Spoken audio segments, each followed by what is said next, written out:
السلام علیکم۔ عدالت کا عامر لیاقت کی لاش کے بیرونی معائنے کا حکم، اہل خانہ کا پوسٹ مارٹم سے انکار، پولیس بھی ڈٹ گئی۔ کیا آپ حالات حاضرہ سے آگاہی حاصل کرنا چاہتے ہیں؟ خبر کے پیچھے چھپے اصل حقائق جاننا چاہتے ہیں تو ابھی سبسکرائب کیجئے جلمل پاکستان کو اور ساتھ ہی گھنٹی کے نشان پر کلک کر دیں۔ آپ کو بتاتے چلیں کہ عدالت نے گزشتہ روز انتقال کرنے والے رکن قومی اسمبلی عامر لیاقت حسین کی لاش کے بیرونی معائنے کی اجازت دے دی۔ عامر لیاقت کی وصیت کے مطابق ان کے کفن دفن کے انتظامات رمضان چھیپا کر رہے ہیں اور ان کی میت سردخانے میں رکھی گئی ہے۔ عامر لیاقت کے صاحبزادے احمد آج بیرونی ملک سے کراچی آ گئے ہیں۔ عامر لیاقت کی تدفین کے معاملے پر سامنے آنے والے تنازع کے باعث ان کی تدفین میں تاخیر ہو رہی ہے۔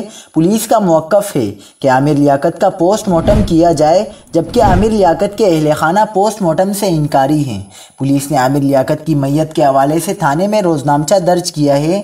S S P East Abdulrahman Shirazi کا کہنا ہے، عامر لیاقت کی میت ورثہ کے حوالے نہیں کی جائے گی۔ ورثہ قانونی طریقے پر عمل کر کے ہی میت وصول کر سکتے ہیں۔